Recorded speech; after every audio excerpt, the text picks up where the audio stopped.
আমরা দেখেছিলাম যে তাইউয়া শিকামারুর সাথে লড়াই করার জন্য 3টা বড় বড় দানবকে সামান করে, আর ওই দানবগুলোর মুখ থেকে এক ধরনের ভূতের মতো দেখতে জিনিস বের হয়ে আসে, যেগুলোর কাজ হলো মানুষের চাকরা খেয়ে ফেলা। শিকামারু অনেক কষ্ট করে এই 3টা থেকে নিজেকে বাঁচায়, আর যখন আবার ওই 3টা শিকামারুর দিকে আসতে শুরু করে, তখন শিকামারু যে ডালের মধ্যে দাঁড়িয়ে ছিল ওই ডালের মধ্যে একটা পেপার বোম লাগিয়ে সেখান থেকে জাম্প করে দেয়। আর শিকামারু দেখতে পায় যে এখানে এত বড় বিস্ফোরণ হওয়ার পরেও এই 3টা ভূতের কিছুই হয়নি, আর কখনোই হবে না, কারণ এই 3টা হলো এক ধরনের ভূত। শিকামারু গিয়ে ঝোপঝাড়ের ভিতরে লুকিয়ে পড়ে আর চিন্তা করে যে বাইরে ভাই এখানে কি হইতাছে, আমি কি বাঁচতে পারবো নাকি? আর এখন তো আমার সবগুলো পেপার বোমও শেষ হয়ে গেছে, আমি এখন কি করবো? আর এই ভূতের মতো দেখতে জিনিসগুলো কি? আমার এমন মনে হইতাছে এগুলো আমার চাকরা খেয়ে ফেলছে, আর এইগুলোর উপরে আমার কোনো অ্যাটাকেও কিছু হইতাছে না। আর দেখে মনে হইতাছে যে অরুচিমারুর চেলা এগুলোকে বাঁশির মাধ্যমে কন্ট্রোল করতেছে। তো এখন হয়তো আমার প্রথমে এই রাক্ষসগুলোকে থামাইতে হইব, আর যদি না থামাইতে পারি তোমরা সবাই আমারে ক্ষমা করে দিবা, ঠিক আছে? তাইলে চলো দেখে নিই এখন আমার কাছে কি কি আছে যেগুলো দিয়ে আমি লড়াই করতে পারবো। শিকামারু দেখতে পায় ওর কাছে 12টা কুনাই আছে, 9টা শুরিকেন আছে, একটা পেপার বোম আর একটা ফ্ল্যাশ বোম আছে। তারপরে শিকামারু নিজের পজিশন নিয়ে প্ল্যান বানাতে শুরু করে, আর 2 মিনিটের মধ্যেই খুব ভালো একটা প্ল্যান বানিয়ে ফেলে। তো এখন যদি আমি প্ল্যান অনুযায়ী কাজ করতে পারি তাইলে আমি বেঁচে যাব। তারপরে শিকামারু একটা কুনাইয়ের মধ্যে পেপার বোম লাগিয়ে তাইউয়ার দিকে ছুঁড়ে মারে, যে কারণে সেখানে অনেক বড় একটা ব্লাস্ট হয়। তাইউয়া সেটাকে ডজ করে অন্য একটা গাছের ডালের মধ্যে এসে দাঁড়িয়ে যায়। তারপরে তাইউয়া চিন্তা করে এই গাধা তো নিজেকে অনেক বেশি চালাক মনে করতেছে, অতি চালাকের গলায় দড়ি, কিন্তু এই গাধা তো জানে না আমি অনেক বেশি বেশি প্ল্যানিং করে রাখি, এই জন্য এখানে তার কোনো প্ল্যান কাজ করবে না। শিকামারু একটা কুনাইয়ের মধ্যে ফ্ল্যাশ বোম লাগায়, তারপরে সেটাকে তাইউয়ার দিকে ছুঁড়ে মারে, আর গাছের ডালের মধ্যে একটা কুনাই লাগানো ছিল সেটাও তাইউয়ার দিকে যেতে শুরু করে। এগুলো দেখার পরে তাইউয়া মনে করে যে শিকামারু এখান থেকে পালিয়ে যাবে, আর যখন শিকামারু তাইউয়ার দিকে অনেকগুলো কুনাই ছুঁড়ে মারে তখন তাইউয়া নিজের রাক্ষসগুলোর মাধ্যমে সেগুলোকে সবগুলোকে ব্লক করে ফেলে, আর এটাও বুঝতে পেরে যায় যে শিকামারু সামনে থাকা জঙ্গলের মধ্যেই লুকিয়ে রয়েছে।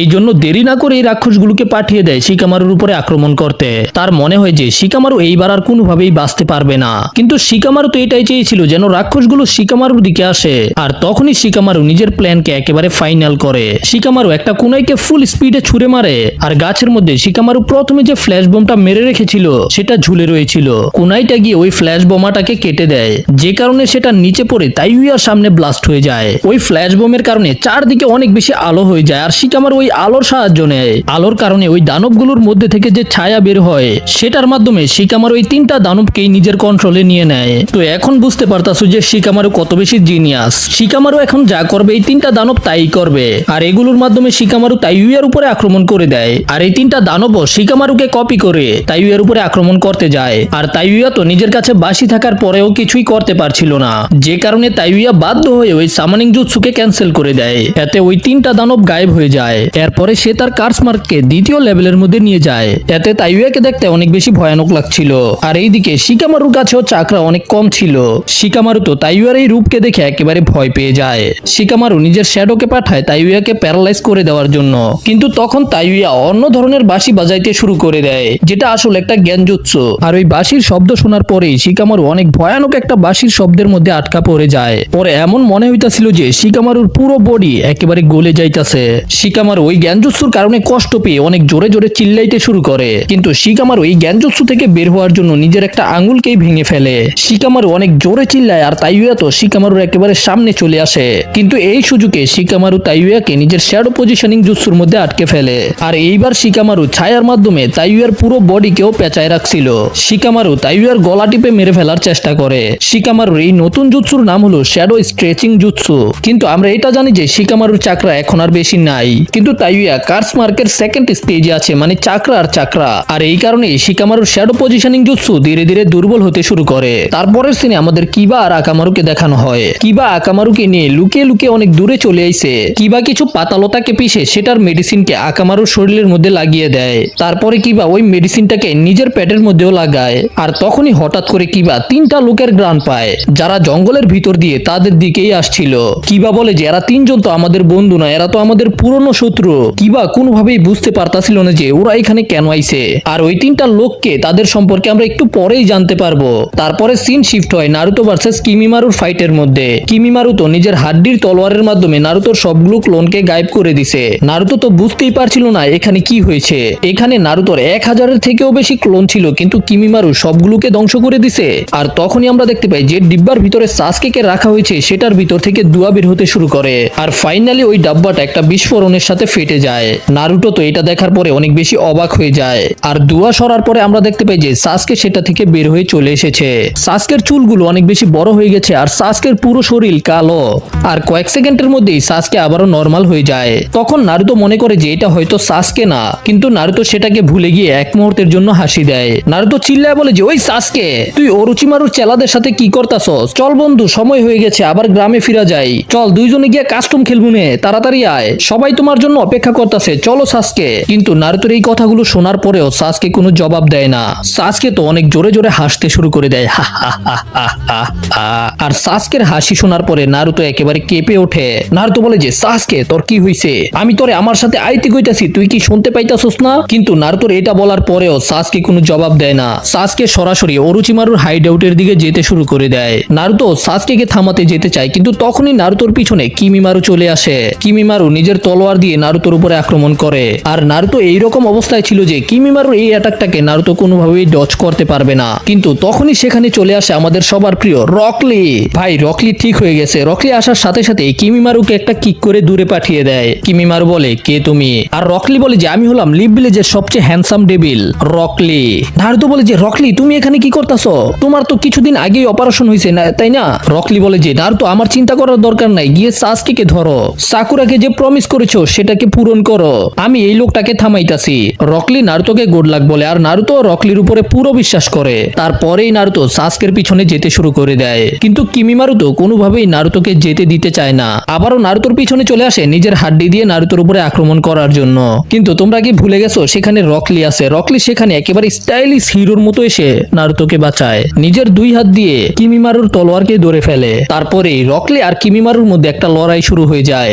রকলি হইতাছে এমন একটা নিনজা যার কাছে কোনো কেকে জ্ঞানকাই নাই। নিনজুৎসু জ্ঞানজুৎসু কিছুই করতে পারে না, শুধু তাইজুৎসু করতে পারে। আর কিমিমারু অনেক বেশি পাওয়ারফুল, ওর কাছে অনেক পাওয়ারফুল একটা কেকে জ্ঞানকাই আছে। আর ওদের দুজনের মধ্যে যে লড়াই হবে সেটা অনেক ফাটাফাটি হবে। এদের দুজনের মধ্যে অনেক ভয়ানক লড়াই চলতে থাকে। তখনই আমাদের লেডি সুনাডেকে দেখানো হয়। ওই দুইজন জনিনের সামনে ছিল যাদেরকে সাউন্ড ভিলেজের নিনজারা হারিয়ে দিয়েছে।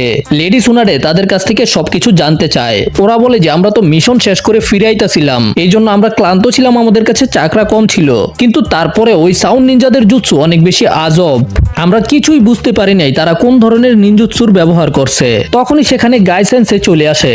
গাইসেন্সে তো সেখানে আসার পরে তাড়াহুড়া কইরা একেবারে মাটির মধ্যেই শুয়ে পড়ে। আর লেডি সুনাডেকে জিজ্ঞাসা করে যে লিয়ের সার্জারি কেমন হয়েছে লেডি সুনাডে? আর লেডি সুনাডে হেসে বলে যে মাইট গাই, তুমি জেনে অনেক বেশি খুশি হবে, রকলিয়ের সার্জারি হয়ে গেছে আর এটাও খুব ভালোভাবে হয়েছে। লিয়ের উপরে এখন আর কোনো বিপদ নাই। আর আমি লিকে এটাও বলে দিয়েছি যে লি নিজের ট্রেনিং শুরু করতে পারবে, কিন্তু তারা এটা জানে না লি অলরেডি ফাইট করতে চলে গেছে। যাই হোক, এটা শোনার পরে তো মাইট গাই অনেক বেশি খুশি হয়ে যায় আর খুশির চোটে কান্না করতে শুরু করে দেয়। লেডি সুনাডে আমি অনেক বেশি খুশি। ভাই মাইট গায়ের মতো অভিনয় আর কেউ করতে পারে না, ওকে অস্কার দেওয়ার দরকার। আর তখনই সেখানে দুইটা ডক্টর আসে আর লেডি সুনাডেকে বলে লেডি সুনাডে একটা সমস্যা হয়ে গেছে, রকলি নিজের রুমের মধ্যে নেই। এটা শোনার পরে তো মাইট গাই বলে না তুমি কোথায় গেলে রকলি? এরপরে এরা সবাই রকলির রুমের মধ্যে যায়, কিন্তু লি তো সেখানে একটা বালিশ রেখে সেখান থেকে পালিয়ে গেছে। আর রকলির এই কাজের কারণে মাইট গাই অনেক বেশি কষ্ট পায়। আর রকলির এই কাজের কারণে মাইট গায়ের মন অনেক বেশি খারাপ হয়ে যায়। আর লেডি সুনাডেও রকলিকে বলেছিল একেবারে টাইম টু টাইম ওষুধ খেতে, যেন মিস না হয়। আর তারপরে আমরা জানতে পারি যে রকলি সেখানে খালি হাতে যায় নাই, নিজের সবগুলো ওষুধ নিয়ে গেছে যাতে টাইম টু টাইম খাইতে পারে। কিন্তু রকলি যেটা নিয়ে গেছে সেটা তো ওষুধের বোতলই না, আসলে রকলি নিজের ওষুধের বোতলে লেডি সুনাডের মদের বোতল লয়ে গেছে গা। আর যখন মাইট গাই এটা জানতে পারে একেবারে অবাক হয়ে যায়। আর মাইট গাই ভয় পেতে পেতে বলে যে এটা কোনোভাবেই হতে পারে না। লেডি সুনাডে যখনই রকলি মদ খায় তখন রকলির ভিতরে একটা রাক্ষস জেগে ওঠে আর তারপরে শুধু ধ্বংস হয়, কোনো কিছুই বেঁচে থাকে না। তার সাথে সাথে রকলি অনেক বেশি শক্তিশালী হয়ে যায়। লেডি সুনাডে বলে কি কি তুমি কি কইতাছো? তারপরে মাইট গাই সবকিছু খুলে বলে। মাইট গাই বলে যে কিছুদিন আগেই আমরা একটা মিশন কমপ্লিট করার পরে একটা হোটেলের মধ্যে খাবার খাইতে গেছিলাম, আর তখনই রকলি ভুল করে এক ডুক মদ খেয়ে ফেলেছিল, যেটা খাওয়ার পরে রকলি ওই পুরো হোটেলের রাতের 12টা বাজিয়ে দিয়েছে।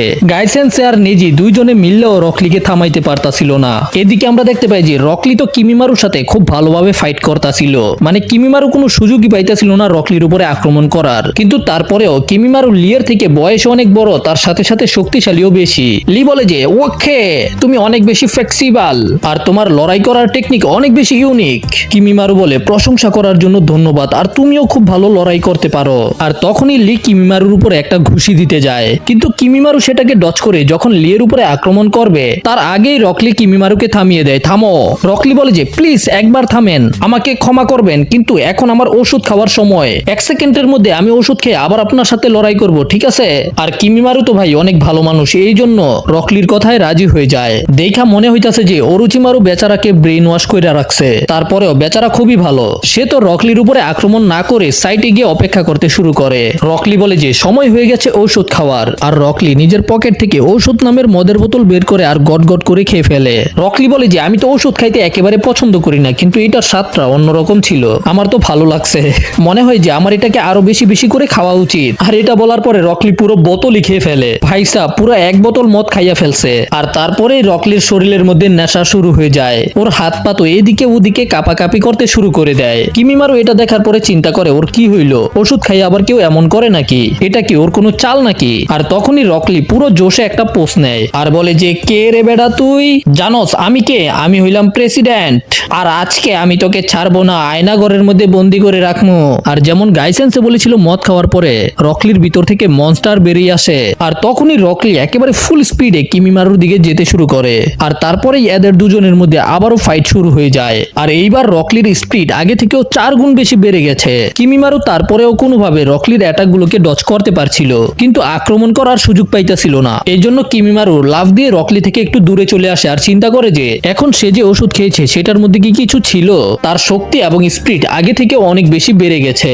রকলি বলে যে আরে কিমিমারু তুই এত দূরে গেলে কি, আমার কাছে আয়, আমি তোরে মারতে চাই, আয় সামনে আয়। আর এটা বলার পরেই রকলি গাছের মধ্যে শুয়ে পড়ে, আর ভাই একেবারে নাক ডাক্কা ঘুম দিয়া দেয়, মানে একেবারে লড়াইয়ের মাঝখানেই ঘুমাই গেছে। সেরা ভাই সেরা। রকলি যখনই ফাইট করে তখনই আগুন। কিমিমারু আস্তে আস্তে রকলির দিকে যেতে শুরু করে আর চিন্তা করে যে ওর কি হইলো, আমি কি ওর সামনে যাবো নাকি? তারপরে কিমিমারু রকলির একেবারে কাছে আসে আর রকলিকে শুয়ে থাকতে দেখে রকলির উপর একটা আক্রমণ করার চিন্তা করে, কিন্তু তার আগেই রকলি উঠে যায় আর কিমিমারুর তলোয়ারটাকে ধরে ফেলে। রকলি বলে যে গাদা বানাইছি, অনেক মজা পাইছি। আরে ভাই রকলি পুরা মাথা লইয়া মজা করতেছে। রকলি এটা বলার পরে সরাসরি কিমিমারুর উপরে ঘুষি দিতে শুরু করে। ভাই কিমিমারু এগুলোকে ডচও করতে পারে নাই, যে কারণে কিমিমারু নিচেই পড়ে যায়। আর রকলি একেবারে গর্বের সাথে বলে যে গাইসেন্স আমি এটা করে ফেলেছি, আমি এটা আপনার স্টুডেন্ট, আর আমি কখনোই আপনাকে নিরাশ করব না, আপনি সবসময় বুক ফুলিয়ে রাখবেন, আমি আপনাকে প্রমিস করতেছি। আর এটা বলার পরেই রকলি আবারও পরে ঘুমিয়ে যায় আর একেবারে নাক ডাক্কা ঘুমাইতে শুরু করে। ভাই আমি বুঝতে পারতাছি না আমি কি বয়স দেবো না হাসমু। কিমিমারু তো বুঝতেই পারতাছে না ওই কি করতেছে। তারপরেও কিমিমারু ভয় পেয়ে পেয়ে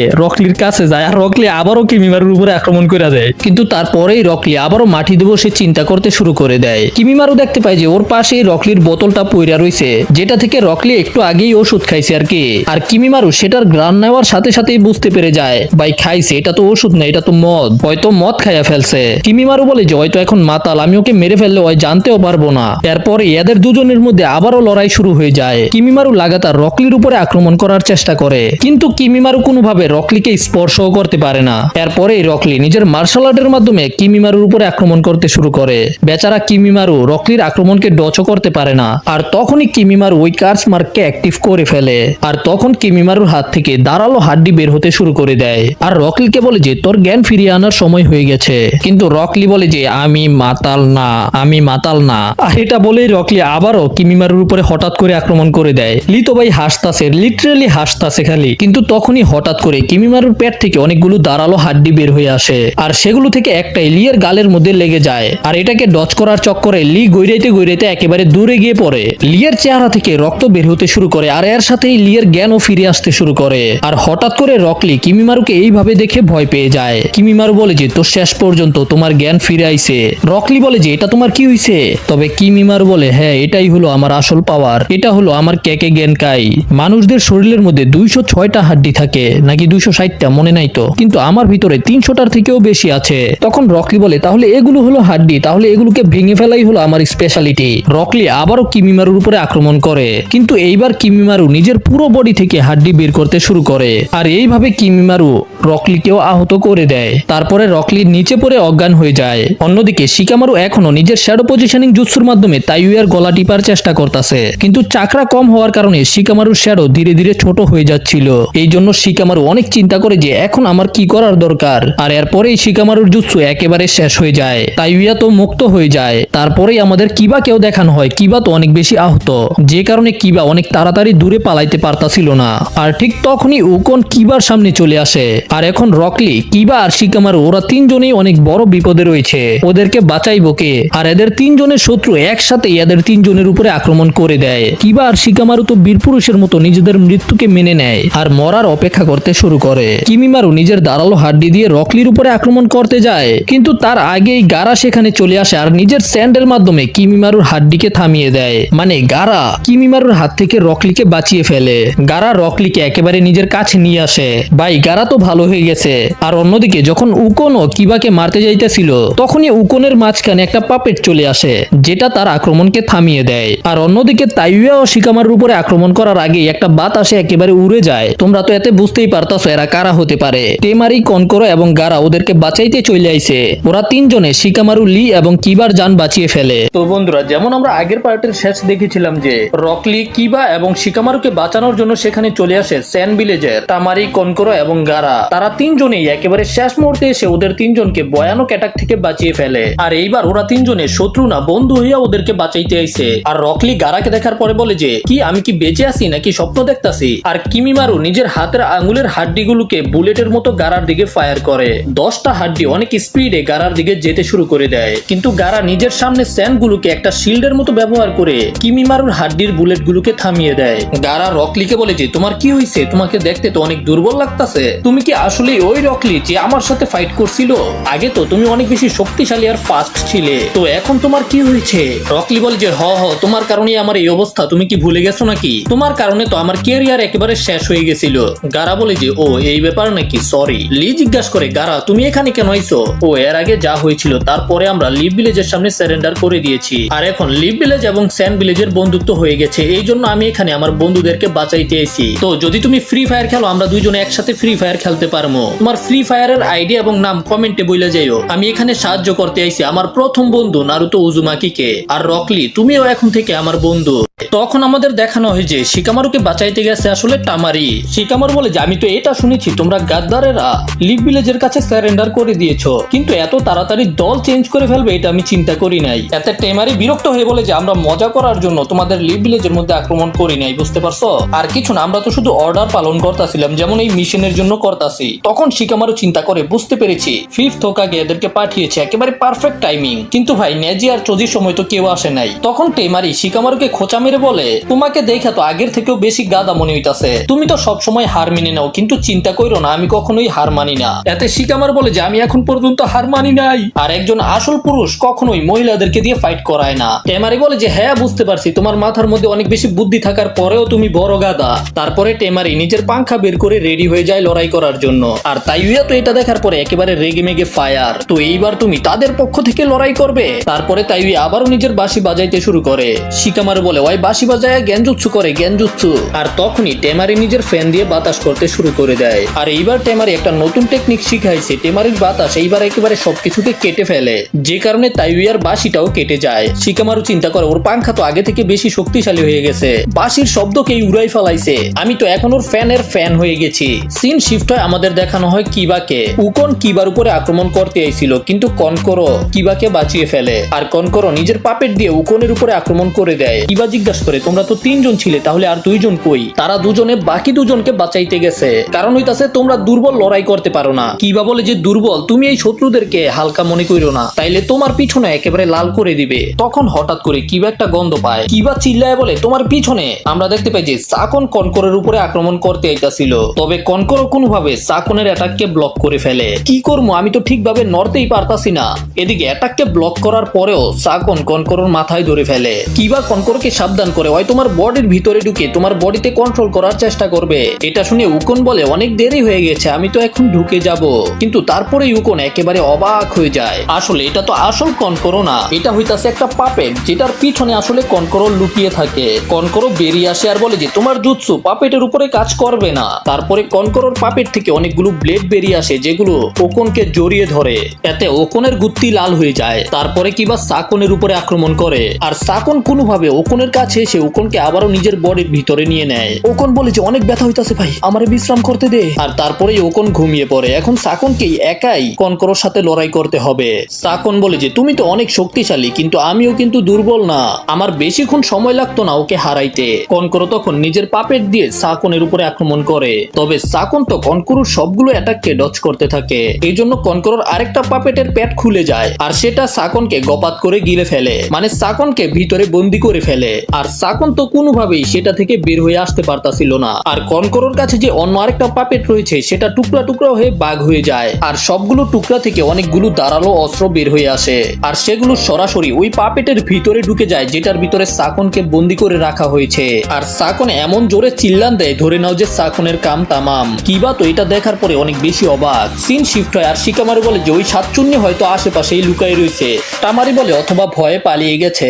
না না, ওই পালায় নাই। যদি এমনই হয়ে থাকে তাহলে তুমি আমাকে তার সম্পর্কে বলো যেন আমি তার সাথে খুব ভালোভাবে লড়াই করতে পারি। তারপরে শিকামারু তামারিকে সবকিছু বলে দেয়। সবার প্রথমে সে বাঁশির মাধ্যমে জ্ঞানজুৎসু করে আর জ্ঞানজুৎসুতে আটকা পড়ে গেলেই তাদের উপরে আক্রমণ করে শেষ করে দেয়। আর এটা হতে পারে অনেক দূর থেকেও কাজ করে। আর এই জন্যই তোমার জুৎসু দেখার পরে সে বুঝতে পেরে গেছে তার জুৎসু তোমার উপরে সহজে কাজ করবে না। এই জন্য সে লুকিয়ে রয়েছে। তাছাড়া এখন আমরা দুইজন আর সে একা। এই জন্য সে এখন সুযোগের অপেক্ষায় বসে রয়েছে যেন ভালোভাবে জ্ঞানজুৎসু করতে পারে। তার মানে হলো যে তার শক্তি আছে সাউন্ড। তারপরে শিকামারু টেমারিকে জ্ঞানজুৎসু সম্পর্কে জ্ঞান দিতে শুরু করে যে জ্ঞানজুৎসু করতে আমাদের শরীরের 5টা সেন্সেসের ব্যবহার করা হয় আর এগুলোর মধ্যে থেকে সাউন্ডের জ্ঞানজুৎসু সবচেয়ে বেশি ভয়ানক। এতে সে আমাদের থেকে লুকিয়েও আমাদের উপরে জ্ঞানজুৎসু করতে পারবে। এতে আমরা এটাও বুঝতে পারতাম না যে সে কোথায় থেকে অ্যাটাক করতেছে। আমাদের কাউন্টার অ্যাটাক করার আগেই আমরা জ্ঞানজুৎসুতে আটকা পড়ে যাব। আমি যদি সত্যি কথা বলি তাহলে আমরা তার সাথে লড়াই করতেই পারতাম না। এই জন্য শিকামারু বলে তার জ্ঞানজুৎসুতে আটকানোর আগেই আমাদের এখান থেকে পালাতে হবে। এক্সকিউজ মি, আমি কি তোমার কাছ থেকে এই পরামর্শ চাইছি? আমি তোমার জিজ্ঞাসা করছি ওই কেমনে লড়াই করে হেইডা কইতে, তোমার কাছ থেকে কোনো জ্ঞান চাই নাই। তারপরে এই টেমারি নিজের হাতের মধ্যে কামড় দিয়ে ফ্যানের মধ্যে নিজের রক্ত মাখে। টেমারি বলে সে লুকিয়ে থাকবে, কত বড় সাহস আমি দেখতাছি। তারপরে টেমারি সামানিং ব্লেড ডান্স জুৎসু করে। এতে সেখানে একটা সাদা কালারের উট সামান হয় আর যখনই তাইউয়া আবারও বাঁশি বাজাবে তখনই দেখতে পাই যে গাছগুলো একেবারে কেটে যাচ্ছে আর ওই জুৎসু ওই এরিয়ার সবগুলো গাছকে একেবারে কেটে টুকরা টুকরা করে ফেলে। এই জুৎসুতেই তাইউয়ার অবস্থা খারাপ হয়ে গেছে, তাইউয়া হেরে গেছে। তো শিকামারু, আমার জুৎসুটা তোমার কেমন লেগেছে? আর শিকামারু এই জুৎসু দেখার পরে তো একেবারে অবাক। তারপরেও যাই হোক, আমি লাকি যে ওই আমারে বাঁচাইতে আইছে। তারপরে আমাদের কিমিমারু এবং রকলির ফাইটে নিয়ে যাওয়া হয় যেখানে গারা চলে এসেছে। রকলি তখন নিজের ফাইটের পজিশনে যায় আর গারা দেখতে পায় যে রকলির হাত থেকে রক্ত পড়তাছে। আর এটা দেখার পরে গারার মনে পড়ে যে গারা আসলে রকলির সাথে কি করেছিল। এই জন্য গারা রকলিকে বলে তুমি বিশ্রাম নাও, আমি ওর সাথে ফাইট করতাছি। তবে রকলি গারার কথা না শুনি কিমিমারুর সাথে লড়াই করতে যেতে শুরু করে। তবে গারা নিজের স্যান দিয়ে রকলিকে থামিয়ে দেয়। আমারে যেতে দাও না ফাইট করতে প্লিজ। গারা বলে তোমার যে অবস্থা, তোমার এখন বিশ্রাম করা অনেক বেশি গুরুত্বপূর্ণ, আমি ওকে একাই দেখে নিব। তুমি যা করতাছো সবকিছু চিন্তা কইরো গারা। সে নিজের ইচ্ছা মতো হাড্ডি দিয়ে ডুগডুগি বাজাইতে পারে, আরে না না আক্রমণ করতে পারে। তাহলে তুমি হলে গারা অফ দ্য ডেজার্ট।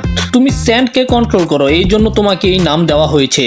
গারাও নিজের স্যান্ড বের করে রেডি হয়ে যায় কিমিমারুর সাথে ফাইট করার জন্য। কিমিমারু চিন্তা করে গারা দূর থেকে লড়াই করবে, এই জন্য আমাকে যে কোনো ভাবেই গারার কাছাকাছি গিয়ে ফাইট করতে হবে। কিমিমারু আবারও নিজের আঙুলের হাড্ডিগুলোকে বুলেটের মতো মারতে শুরু করে। তবে গারার ডিফেন্সও কিন্তু কম না। গারা রকলিকেও কিমিমারুর অ্যাটাক থেকে বাঁচায়। তার সাথে সাথে কিমিমারুর উপরে স্যান্ড দিয়ে আক্রমণ করে যেগুলোকে কিমিমারু খুব সহজেই ডজ করতে পারছিল। গারা অফ দ্য ডেজার্ট, তোমার নাম তো অনেক বেশি আজব। এই স্যান্ড গুলো ছাড়া তুমি আর কিছুই না, একটা বাচ্চা। এই জন্যই তো এই কলসি নিয়ে ঘুরে বেড়াও। তখন গারা উপরে অনেকগুলো স্যান্ড জড়ো করে, যেটা দেখে কিমিমারু মনে করে যে এখন গারা উপর থেকে আক্রমণ করবে। কিন্তু পরে দেখতে পায় যে গারা তো কিমিমারুর পা গুলোকে স্যান্ড দিয়ে পেঁচিয়ে ফেলেছে। গারা বলে আমি সবকিছু করতে পারি যদি আমার কাছে স্যান্ড থাকে, কিন্তু তুমি হইতাছো গাদা। তুমি মনে করো যে আমি শুধু আমার কলসির স্যান্ড গুলোকে ব্যবহার করতে পারি। যদি আমার আরো স্যান্ডের দরকার হয় তাহলে আমি এই জায়গার মাটিকে ব্যবহার করব। তখন লি বুঝতে পারে যে কেন গারা নিজের স্যান্ডকে বালির ভিতরে ঢুকাইতাছিল। আসলে গারা নিজের বালিগুলোর মাধ্যমে মাটির নিচে যে বালি রয়েছে সেগুলোকে জড়ো করে করেছে। আর গারা তো নিজের স্যান্ডের মাধ্যমে কিমিমারুকে স্যান্ড কফিনের ভিতরে আটকে ফেলেছে। এখন শুধু স্যান্ড কফিন ক্রাশের মাধ্যমে কিমিমারুকে ক্রাশ করে দিবে। তারপরে ওদের দুজনের মনে হয় যে গারা কিমিমারুকে হারিয়ে দিয়েছে, মানে গারা নিজের স্যান্ড কফিনের ব্যবহার করে কিমিমারুকে পুরো ক্রাশ করে দিয়েছে। গারা বলে যে এই লোকটাকে দেখে আমার তার কথা মনে পড়ে গেছে, সাসকে উচিহার কথা। তার চোখগুলো ঠিক সাসকের মতোই। দুজনেই শুধু নিজেদেরকে প্রমাণ করতে চায়। এদিকে আমরা দেখতে পাই যে গারার স্যান্ড কফিনের ভিতরে এখনো কিমিমারু জীবিত আছে। এরপরে আমাদের কিমিমারুর ব্যাক স্টোরি দেখানো হয়। কিমিমারু হইতাছে অনেক পুরনো একটা কাবিলার লোক, যেটার নাম হলো কাগুইয়া ক্ল্যান। কিমিমারু একেবারে ছোট থেকেই জেলখানার ভিতরে বড় হয়েছে। ওই এটাও জানতো না যে ওই আসলে জেলখানার ভিতরে কি করে আর কেন এসেছে। তখনই একটা লোক সেখানে আসে আর ওকে কিছু খাবার দিয়ে সেখান থেকে চলে যায়। তারপরে সেখানে আরেকটা লোক আসে যে জেলখানার দরজা খুলে দেয়। আর কিমিমারু তাকে দেখার পরে বলে, কে আপনি? লোকটা বলে, তোর এইসব জানার দরকার নাই, তোকে ব্যবহার করার সময় চলে এসেছে, নিজেকে রেডি কর, এখন তুই আমাদের ক্ল্যানের জন্য ফাইট করবি। আসলে এই লোকটা হলো কাগুয়া ক্ল্যানের জেনারেল। তারপরে সিন আবার বর্তমানে শিফট হয়, যেখানে কিমিমারু বলে যে হ্যাঁ আমি লড়াই করব। আর কিমিমারু নিজের কার্সমার্ককে পুরো বডির মধ্যে ছড়িয়ে দেয়। গারা বুঝতে পেরে যায় যে কিছু তো একটা ঝামেলা আছে। আর তখনই কিমিমারু গারার স্যান্ড কফিন থেকে নিজের হাত বের করে, তারপরে ধীরে ধীরে নিজের পুরো শরীরকে বের করে নিয়ে আসে। যেটা দেখার পরে তো রকলি আর গারা একেবারেই অবাক, বিশ্বাস করতে পারতাছি না সে এখনো জীবিত আছে। কিমিমারু বলে, তোমার স্যান্ড তো অনেক বেশি শক্তিশালী, যদি আমার স্পেশাল এবিলিটি না থাকতো তাহলে তো আমার কাম তামাম হয়ে যেত। গারা বলে, হয়তো একটা রাক্ষস, খুবই আজব রাক্ষস, আমি তোকে আন্ডার এস্টিমেট করেছিলাম, কিন্তু এখন আর তুই আমাকে নিজের স্যান্ডের মধ্যে আটকাইতে পারবি না। তারপরে এই গারা অনেক বেশি স্যান্ড মাটির ভিতর থেকে বের করতে শুরু করে। আর গারার এই জুৎসুটার নাম হলো স্যান্ড সুনামি। ভাই গারা একেবারে কিমিমারুর দিকে বালির বন্যা পাঠিয়ে দেয়, যেটা থেকে বাঁচা বলে তো ইম্পসিবল। কিমিমারুর 20 বছরের অভিজ্ঞতাও কিমিমারুকে বাঁচাইতে পারবো না। তারপরেও কিমিমারু কোনোভাবে গারার স্যান্ড থেকে বের হওয়ার চেষ্টা করে, কিন্তু তারপরেও কোনো কাজ হয় না। গারা তো কিমিমারুকে একেবারে দাফন করে ফেলে। রকলি বলে যে তাহলে তুমি হারিয়ে দিয়েছো তাকে? না, এখনো না। তারপরে এই গারা বড় স্যান্ড কফিনের ব্যবহার করে, যেটার নাম হলো জায়ান্ট স্যান্ড কফিন। যেটা দেখার পরে রকলি চিন্তা করে হয়তো আগে থেকে অনেক বেশি শক্তিশালী হয়ে গেছে, এখন তো কিমিমারুর বাঁচা একেবারে ইম্পসিবল। তবে গারা বলে যে সে হার মানতাছে না কেন, তার মানে হইতাছে কিমিমারু এখনো জীবিত আছে। কিমিমারু চিন্তা করে আমি কি এখনো বেঁচে আছি? আর তখন আমাদের আবারও কিমিমারুর ফ্ল্যাশব্যাকে নিয়ে যাওয়া হয়, যেখানে কিমিমারুর clan hidden in the mist ভিলেজের মধ্যে আক্রমণ করার প্ল্যান করতেছিল। আসলে কিমিমারুর যে ক্ল্যান কাগুয়া ক্ল্যান, এই ক্ল্যানটা সবচেয়ে বেশি আজব, তারা লড়াই ছাড়া থাকতেই পারে না। এই জন্য তারা হুদাই জায়গায় জায়গায় আক্রমণ করে, সবাই আক্রমণ করতে চলে যায়। ক্ল্যানের লিডার কিমিমারুকে বলে, তুই কার জন্য অপেক্ষা করতাছস, যা গিয়া ফাইট কর। তবে কিমিমারু বেচারা খুবই ভালো, ফাইট করতে চায় না। ক্ল্যানের লিডার কিমিমারুকে বলে, তুই কি চিন্তা করতাছস, হিডেন ইন দ্য মিস্ট ভিলেজের ভিতরে যা, আর যাকে সামনে পাবি তাকেই মেরে ফেলবি। তবে কিমিমারু যখন আক্রমণ করতে যায় তখন নিজের সামনে জাবুজা এবং হাকুকে দেখতে পায়। কিমিমারু ওদের দুজনকে একেবারে ভদ্রভাবে জিজ্ঞাসা করে, আপনারা কি মিস্ট ভিলেজের? তখন জাবুজা বলে দেয় যে না। এই কারণে কিমিমারু তাদেরকে সরি বলে সেখান থেকে চলে যায়। তবে হাকু তো কিমিমারুর দিকে তাকিয়ে থাকে। জাবুজা বলে যে হাকু, এখানে থাকা অনেক বেশি বিপজ্জনক, চলো এখান থেকে তাড়াতাড়ি। তারপরেই কিমিমারু নিজের সামনে একটা লোক দেখে তার উপরে আক্রমণ করে দেয়। তবে সে কিমিমারুকে ফেলে দেয়। কিমিমারু আবারও তার উপরে আক্রমণ করতে যায়। তখন আমরা দেখতে পাই যে এটা তো ওরোচিমারু। ওরোচিমারু কিমিমারুকে বলে, 1 মিনিট থামো, আমি মিস্ট ভিলেজের না, যাদেরকে তুমি খুঁজছো তারা এই পাহাড়ের নিচে থাকে। এটা শোনার পরেই কিমিমারু ওরোচিমারুর উপরে আর আক্রমণ না করে নিচের দিকে যেতে শুরু করে। ওরোচিমারু মনে মনে চিন্তা করে, এই কাগুয়া ক্ল্যানের লোকেরা সবচেয়ে বড় জানোয়ার, লড়াই করা ছাড়া আর এরা কিছুই বুঝে না। আর এই কারণেই এখন কাগুয়া ক্ল্যানের নাম নিশান একেবারে মিটে যাবে। এই কয়জন লোক নিয়ে ওরা পুরো ভিলেজের মধ্যে আক্রমণ করতে আইছে। এদিকে আমরা দেখতে পাই যে আসলে মিস্ট ভিলেজের নিনজারা কাগুয়া ক্ল্যানের লোকেদেরকে ঘিরে ফেলেছে। আর এদিকে যখন কিমিমারু মিস্ট ভিলেজের নিনজাদের সাথে ফাইট করছিল তখন চিন্তা করছিল যে আমি কেন এদের সাথে লড়াই করতেছি, আমি তো এটাই বুঝতে পারতাছি না, আমার লক্ষ্য কি, এই লড়াইয়ের পিছনে কোনো কারণ আছে? কিন্তু তারপরেও এখন কিমিমারুকে নিজেকে বাঁচানোর জন্যই লড়াই করতে হচ্ছে। তারপরেও লড়াইয়ের মাঝখান থেকে কিমিমারু কোনোভাবে সেখান থেকে পালিয়ে যায়। আর সকাল হওয়ার পরে জানতে পারে যে কাগুয়া ক্ল্যানের যত মেম্বার ছিল সবাইকে মেরে ফেলা হয়েছে। এখন শুধু কিমিমারুই একা বেঁচে আছে। কিমিমারু একেবারে একা হয়ে এদিক সেদিক ঘুরতে শুরু করে। ওর কাছে এখন আর জীবনের কোনো লক্ষ্য নেই। আর এই সুযোগের কাজে লাগিয়েই ওরোচিমারু কিমিমারুর ব্রেনকে ওয়াশ করে। তারপরেই ওরোচিমারু কিমিমারুকে নিজের সাথে নিয়ে যায়। আর এটা মনে করার পরেই কিমিমারু নিজের কার্সমার্ককে সেকেন্ড স্টেজে নিয়ে যায়। আর যখন কিমিমারু গারার স্যান্ড থেকে বেরিয়ে আসে, কিমিমারুকে দেখতে একটা দানবের মতো লাগছিল। গারা আবারও স্যান্ড কফিনের ব্যবহার করে কিন্তু এতে কোনো লাভ হয় না। কিমিমারু গারার স্যান্ড কফিন থেকে বেরিয়ে ওদের দুজনের দিকে অনেক স্পিড আসতে শুরু করে। আরে ভাই, এটা আবার কি জিনিস? আর কিমিমারুর ট্রান্সফর্ম তো বাকি ট্রান্সফর্ম গুলো থেকেও আরো বেশি ভয়ানক। গারা বারবার কিমিমারুর উপরে আক্রমণ করার চেষ্টা করে, কিন্তু কিমিমারু সবগুলো অ্যাটাককে ডজ করতে থাকে আর সরাসরি এসে গারার উপরে আক্রমণ করে দেয়। গারা দূরে গিয়ে পড়ে। কিমিমারু বলে, তাহলে এটাই ছিল তোর বেস্ট আলটিমেট ডিফেন্স? আর কোনো কিছু কি আছে তোর কাছে? তখন রকলিও তার উপরে আক্রমণ করতে যায়, কিন্তু কিমিমারু নিজের লেজ দিয়ে রকলিকে উড়িয়ে দেয়। অবশ্য গারা রকলিকে বাঁচাইতে চেষ্টা করছিল, কিন্তু কোনো কাজ হয় নাই। রকলি বলে যে আজকে আমার কেল্লা ফতে হয়ে যেত যদি গারা আমাকে বাঁচানোর চেষ্টা না করতো। আমার শরীর তো এখনো আগে থেকে অনেক বেশি দুর্বল। কিমিমারু গারাকে বলে, কি ব্যাপার গারা, খুব ভালো, কিন্তু এখন আমার পালা অ্যাটাক করার। আর এটা বলার পরে কিমিমারু নিজের পিঠ থেকে একটা হাড্ডি বের করতে শুরু করে, যেটা দেখতে অনেক বেশি ভয়ানক ছিল। আসলে এটা হলো কিমিমারুর মেরুদণ্ড। তারপরে কিমিমারু এটা দিয়েই গারার উপরে আক্রমণ করে, আর এটা বড় হয়ে গিয়ে গারাকে পেঁচিয়ে ফেলে। আর তারপরে কিমিমারু নিজের হাতের মধ্যে অনেক বড় একটা হাড্ডি বানায় আর বলে যে এটাই হলো আমার সবচেয়ে শক্ত হাড্ডি, তুই যেটাই করস না কেন এটা তোর শরীরের মধ্যে ফুটা ফুটা করে দিবে। আর ঠিক তখনই কিমিমারুর মুখ থেকে রক্ত বের হয়ে আসে। চিন্তা করে যে আমার কাছে আর বেশি সময় নাই, তাড়াতাড়ি শেষ করতে হবে। তবে গারা তখন নিজেকে একেবারে স্যান্ড দিয়ে ডেকে ফেলতে শুরু করে আর বলে যে আমার সবচেয়ে বড় ডিফেন্স শুকাকু শিল্ড। সিন শিফট হয়ে আমাদের দেখানো হয় ওরোচিমারুর হাইড আউটকে, যেখানে ওরোচিমারু কাবুটোকে জিজ্ঞাসা করছিল কি মনে হয় কিমিমারু আর কতক্ষণ জীবিত থাকতে পারবে। এমনিতে তো ওর কাছে অনেক টাইম আছে, আমি ওর জন্য যেটা করতে পারার সেটাই করেছি, কিন্তু আমি তার ক্ল্যান আর তার সম্পর্কে কিছুই জানি না, এই কারণে ভালোভাবে চিকিৎসা করতে পারি নাই। তখন ওরোচিমারু বলে যে হ্যাঁ, কিমিমারু হলো কাগুয়া ক্ল্যানের মেম্বার, তবে কিমিমারুর কাছে এমন শক্তি ছিল যেটার কারণে কাগুয়া ক্ল্যানের মেম্বাররাই কিমিমারুকে ভয় পেত। এই কারণেই ছোট থেকে তারা কিমিমারুকে বন্দি করে রেখেছে। একবার চিন্তা করো, তাদের কেকে গ্যানকাই অনেক বেশি স্পেশাল, তার সাথে সাথে অনেক বেশি পাওয়ারফুল, তার সাথে সাথে এদের শক্তি এত বেশি যে কোনো শক্তি এদের হাড্ডিকে ভাঙতে পারে না। আর যখন তারা নিজেদের হাড্ডি দিয়ে কোনো অস্ত্র বানায়, ওই অস্ত্র থেকে ভয়ানক আর কোনো কিছুই হয় না। তবে ওরোচিমারু তো ভুল বলেছে। এদিকে আমরা দেখতে পাই যে গারার স্যান্ড ডিফেন্স কিমিমারুর হাড্ডি থেকেও বেশি শক্ত। যখন কিমিমারু গারার শুকাকু স্যান্ড ডিফেন্সকে ভাঙার চেষ্টা করে, তখন কিমিমারুর হাড়গুলোই ভেঙে একেবারে চুরমার হয়ে যায়। কিমিমারু নিজেও এটা বিশ্বাস করতে পারছিল না। আমি মাটি থেকে সবচেয়ে শক্ত মিনারেলস গুলোকে নিয়ে এসেছি আর এই ডিফেন্স সিস্টেমকে বানিয়েছি, তারপরেও তোমার জুৎসু খুবই স্পেশাল, তোমার এই পাওয়ার আসলে কেকে গ্যানকাই, তাই না? তখন কাবুটো বলে এটা হলো কাগুয়া ক্ল্যানের কেকে গ্যানকাই, কিন্তু এখন শুধু এটা আমার কাছে আছে। ও, তার মানে হলো তুমি তোমার ক্ল্যানের শেষ প্রদীপ, তাহলে তোমাকে মেরে তো এই প্রদীপকেও নিভিয়ে দিতে হবে। কিমিমারু বলে হ্যাঁ, আজকে এটাই হতে পারে, আমার বডি আগেই দুর্বল হয়ে গেছে, খুব শীঘ্রই এটা শেষ হয়ে যাবে, কিন্তু তারপরেও আমি বেঁচে থাকবো। আসলে ওরোচিমারু তো কিমিমারুকে খুব ভালোভাবে ব্রেন ওয়াশ করে রাখছে, এই জন্য কিমিমারু এটা কইতাছে। আর এই কাহিনীটা কিমিমারু গারাকেও বলে যে কিভাবে এখনো কিমিমারু ওরোচিমারুর ভিতরে জীবিত থাকবে। তবে গারা বলে যে ওরোচিমারু তো তোমাকে ভালোভাবে পট্টি পরাইছে, বেচারা অনেক বেশি ভোলাবালা। তারপরেই গারা একটা জুৎসু করে, যে কারণে কিমিমারু ধীরে ধীরে মাটির ভিতরে ঢুকতে শুরু করে দেয়। কিমিমারু সেখান থেকে বের হওয়ার অনেক চেষ্টা করে, কিন্তু বের হতে পারে না।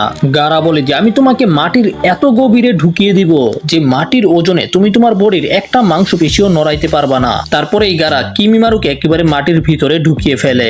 রকলি বলে যে তুমি তাকে ফাইনালি হারিয়ে দিয়েছো, কিন্তু তারপরেও কিমিমারু ভিতরে জীবিত ছিল। আর কিমিমারু হঠাৎ করে বলে যে ডান্স, যেটা শুনে তো গারার সাথে সাথে ভয় পেয়ে যায়। তখন হঠাৎ করে মাটির ভিতর থেকে ধারালো হাড্ডি বের হতে শুরু করে, আর এত পরিমাণে হাড্ডি বের হইতাছিল যে মাটির ভিতরে থাকবে তার শরীর একেবারে জারজা হয়ে যাবে। আর হাড্ডিগুলো ধীরে ধীরে রকলির দিকেই যাচ্ছিল। তবে পরে আমরা দেখতে পাই যে গারা নিজের স্যান্ডের মাধ্যমে রকলি এবং নিজেকে উপরে উঠিয়ে নিয়েছে, যে কারণে বেঁচে গেছে। থ্যাংক ইউ গারা, তুমি আমাকে বাঁচিয়ে ফেলেছো, তোমার শক্তি তো আগে থেকে অনেক বেশি বেড়ে গেছে। আর তখন আমরা মাটির নিচে দেখতে পাই যে ফাইনালি কিমিমারু হার মেনে নেয়। গারা বলে যে সে অনেক শক্তিশালী ছিল, কিন্তু সে এখন শেষ হয়ে গেছে। তখনই গারার চাকরাও প্রায় শেষ হয়ে যায়, এই জন্য গারা বলে যে আমাদের নিচে যেতে হবে। আর তখনই হঠাৎ করে কিমিমারু নিজের একটা হাড্ডি থেকে বের হয়ে আসে, আর কিমিমারু সরাসরি নিজের হাড্ডি দিয়ে গারার উপরে আক্রমণ করতে রেডি ছিল। কিমিমারু বলে যে এইবার আমি তোকে একেবারে শেষ করে দিব। আর তখনই কিমিমারু গারার উপরে আক্রমণ করে, কিন্তু বেচারা তার আগেই মারা যায়। এদিকে কাবুটো বুঝতে পেরে যায় যে কিমিমারুকে কেউ মেরে ফেলেছে অথবা কিমিমারু শেষ হয়ে গেছে। তবে ওরোচিমারু বলে এতে কিছুই যায় আসে না, এখন আর আমার কিমিমারুর কোনো দরকার নেই। সবচেয়ে ইম্পর্টেন্ট হলো যে সাসকে এখানে আইতাছে, আর সেটাও নিজের ইচ্ছায়। এদিকে আমরা দেখতে পাই যে রকলি আর গারা তো একেবারে মাটির মধ্যে বৈশা রয়েছে। গারা বলে যে আজকে তো আমার ভাগ্য অনেক ভালো ছিল, নয়তো আমার কেল্লা ফতে হয়ে গেছিল। রকলি বলে যে আমার সেন্স সেন্সে সবসময় বলে যে একটা ভালো নিনজা নিজের ভাগ্যকে সবসময় নিজের হাতে লেখে। ও তুমি তার কথা বলছো যে সবকিছুর মধ্যে নাক গলাইতে আসে? গাই সেন্সে একেবারে এমন না, কিন্তু সে ওই দিন বাধা দিয়েছে, আর সেটাও এই কারণে কারণ আমি বেশি শক্তিশালী ছিলাম না। তুমি এখন আমার প্রাণ বাঁচিয়েছো, এই জন্য তোমাকে ধন্যবাদ। কিন্তু একটা কথা মনে রাখবে, আমার সামনে তুমি আমার সেন্সেকে অপমান করতে পারবা না। গারা বলে, তো তুমিও তার মতোই। তোমার জীবনের মধ্যেও এমন কেউ আছে যাকে তুমি অনেক বেশি সম্মান করো, আর সে কষ্ট পেলে তুমিও কষ্ট পাও। তোমার এবং নারুতো উজুমাকির মধ্যেও এই কোয়ালিটি আছে। কিন্তু কি হবে যদি নারুতো এখন যাকে বাঁচাইতে চাইতেছে সে কোনো ভালো মানুষই না হয়? তখন রকলি গারার কথা মানতে চায় না। তখন গারা বলে যে যখন একাকিত্ব থাকে তখন শত্রুর সাথে বন্ধুত্ব করাও অনেক বেশি ভালো লাগে। তখন আমাদের সাসকেকে দেখানো হয় সাসকে ফাইনাল বেলির মধ্যে পৌঁছে গেছে, যেখানে সাসকের পিছনে পিছনে নারুতো চলে এসেছে। সাসকে! আর এখানেই আমরা প্রথমবারের মতো দুইজন লেজেন্ডারি নিনজার বড় বড় স্ট্যাচু দেখতে পাই। একটা হইতাছে মাদারা উচিহা, আর একটা হইতাছে লেজেন্ডারি হাসিরামা সেনজু। আর এর পরের পার্টি আমরা সাসকে ভার্সেস নারুতোর ফাইট দেখতে পারবো।